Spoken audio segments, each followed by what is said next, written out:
Tim, this is your first year not competing at the CrossFit Games? Yes, first time I've ever been to the CrossFit Games not as a competitor. So there have been, for sure, ups and downs. Like, you know, the highs with our team, like with our coaches, with our athletes, have been like, you know, there are moments where it feels normal and you're like, wow, I love this. Like, I'm very grateful to do what I get to do now, like to be able to do this after my career. And then there's obviously just a lot of the human side of the weekend that's like, you know, you, like anything else, you know, you undulate, you go up and down, and when you're high, and when you're low, you're pretty low. Kind of speaking to that human side, you offer a very unique perspective because you were a competitor with Lazar. Mm-hmm. Now you're a coach, coaching athletes that compete against Lazar. What has it been like for you, just kind of filtering those different thoughts and feelings? Yeah, I mean,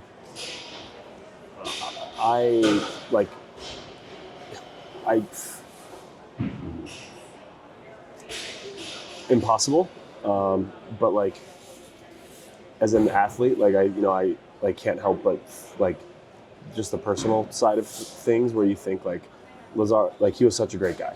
Like I competed with him at Rogue, competed with the games a number of times, and like he's impossible not to like. Like he's always sarcastic, always slapping you on the back. Like he was just like one of the most easy guys to talk to. You would always be shooting the shit with him after events. Like just like the nicest guy and fiercest competitor. So it's like, you know, just the human side of it. Like I wouldn't call him a great friend or anything like that, but like obviously we were competitors and we were friendly, and just like, I don't know, you can't help but like as a person, just like, I've been there. Like I've been overly exhausted in the water. Like I've been overheated. Like, and for someone that talented and that fit and, you know, that good in the water, it's like, you can't just help but think that like how, like just, it terrifies you, you know, like it terrifies you that something like that could happen with so much, like so many people around, with so much going on, and just, you know, like, you can't think of it.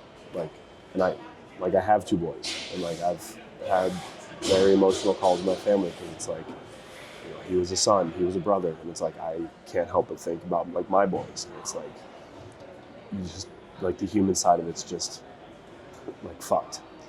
Sorry, words.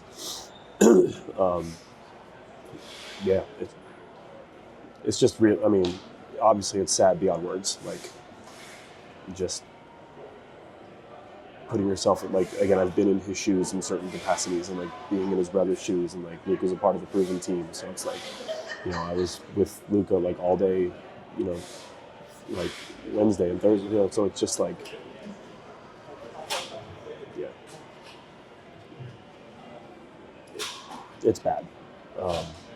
And you know, like from the coach's side of things, it's like all you want to do is just be there as a person, you know, because none of these athletes, like talking to some of my friends that are still competitors, like nobody's in a good place. Like, and especially the vets, like the people that knew him and that feel looked up to by the younger athletes who maybe didn't know him. Like, you know, they're in a very hard place because, you know, those younger athletes, first-time athletes, like you're deer in the headlights at your first year at the games anyway. So when this happened, you're going to look to the veterans, you're going to look to the people who knew him, who know CrossFit, who know the games, like, what do I do? And that's a lot of either unintended or intended pressure on the guys who've been here, and the girls, obviously, I'm talking from the guys' vision, mm-hmm. You know, to be leaders, and it's like, nobody knows what to do. I mean, it's still that way. Nobody knows what to do. Like, everyone's lost and just trying to figure it out. So. Without, obviously we want to be respectful of Luca and his privacy, but just from the interactions that you know, have had with him since everything happened, knowing that he's a newer, proven athlete, I mean, I'm sure that you guys are creating such support and that environment for him to feel like he has a team? Because we talk about having teams like your nutritionist, your coach, your mental coach. How have you guys been able to, provide that safe space and help him go through something that you hope no one ever has to go through? Yeah, I mean, out of respect for privacy of our team and privacy of him, like, I don't want to say much. I mean, Kiefer has offered he's been very close to him and, all weekend. So like, he's been very involved, as has Nick, and, they're offering anything they can, trying to be there for him as much or as little as he wants. But it's an impossible situation and an impossible ask. So, I mean, yeah, we're just whatever he needs, trying to be there for him. And, I know it's been very hard on everybody. I think that's about all comfortably. I don't know if you can speak to this, but when we look at like how water events have been covered or done in the past compared to this year, did anything look different, feel different when it came to, and again, without speculating or anything, just like if you can take a step back and look at the situations, did it feel different? Of course, we're at a new venue and we want to understand that, but I'm just curious. I mean, I wouldn't say anything looked different on the surface, and without letting out my own frustrations too much about the whole situation and how it went down. I mean, I think the biggest thing, just, and this is obviously, nobody was really talking about this beforehand because no one's thinking. I mean, we're not thinking worst case scenario. Somebody should be, but it's not our job as coaches or athletes to be thinking about at the highest level athlete safety. But like, you look at it and it's like the water was very warm. Like, the water was bordering on levels where a triathlon would cancel a swim. And it's like, due to the potential risk of issues in the water, and especially going from a run into a swim when it is so hot and the water temperature was basically the air temperature. Like, that's the only thing that like we had talked about in very small circles, but like not with any great degree of concern, but just like the fact that the water was very warm. I mean, that was the only thing. Other than that, nothing seemed, honestly, I wasn't looking at it highly, and it's just one of those things you don't look at highly analytically. You're not looking at like when I do a run swim, it's like I'm so focused on keeping my wits about me in the water that I'm not looking for how many lifeguards there are, or how many paddleboarders there are, or how spaced apart they are. It's like you're not thinking about those details. So yeah, it didn't look or feel much different than years past. And yeah, without getting angry, that's probably about it. But even speaking to that, people are angry, people are sad, people are trying to channel emotions with joy whenever they can find it. Everybody's dealing with this so differently, and we've seen like very extreme responses almost on both ends. How difficult is that decision for an athlete to decide whether they muster up the strength to continue or not? Yeah. I mean, again, I couldn't imagine being an athlete this year. Like, I've had plenty of hard games, but this obviously is on a completely different level as an athlete. Like, you've never, your only decision as an athlete is usually how hard do I want to push myself in this event? Like, is that, like that's the only thing that goes into your mind. Like, you're not thinking about moral questions. Like the things that athletes are having to deal with this weekend are far and above what anybody was obviously prepared to ever ask themselves as an athlete. Like, so I know there is a lot of, no matter how athletes have chosen to respond as far as competing, not competing, anything like that, I know that there is a lot of frustration at just the entire situation and the fact that it was incredibly avoidable. And I think that's absolutely a shared sentiment, whether outward with rage right now or just what anybody and everybody is talking about, is that like this could have been well and wholly avoided. And I mean, just watching and knowing how it played out, like there was time, more than enough time to save him, and it didn't happen, and that's unacceptable. You know, I know that a lot of athletes feel that frustration very deeply, just that, you know, we're playing sports.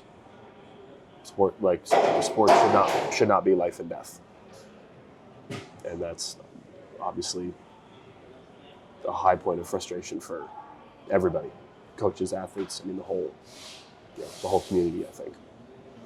When you saw that today, they announced that there would be an internal investigation. Did that give you a sense of not comfort, because I don't think there's comfort in anything right now, but did it give you a sense of maybe hope that we would get to the truth of what happened and that potentially there will be change moving forward? Or what were your thoughts around that? Talking to some friends who have been involved with trying to implement change for a number of years now, I think there's a high level of skepticism and frustration, because there have been plenty of people trying to implement, you know, more standards, safer standards, things like that for a number of years now. And there's been, whether you call it pushback or just lack of movement, like whatever the term is, I'm not close enough to it to say, you know, with like, to use an appropriate word, I guess. Obviously what happened is beyond anything that's ever happened or should happen. So I would hope that there will be significant change, because to not have significant change would frankly just be unacceptable. And I think you would, I wouldn't say I'm hopeful, but I would say that if they don't implement significant change, there will be a firestorm of things. What kind of change specifically? What would you want to see come of this? I mean, honestly,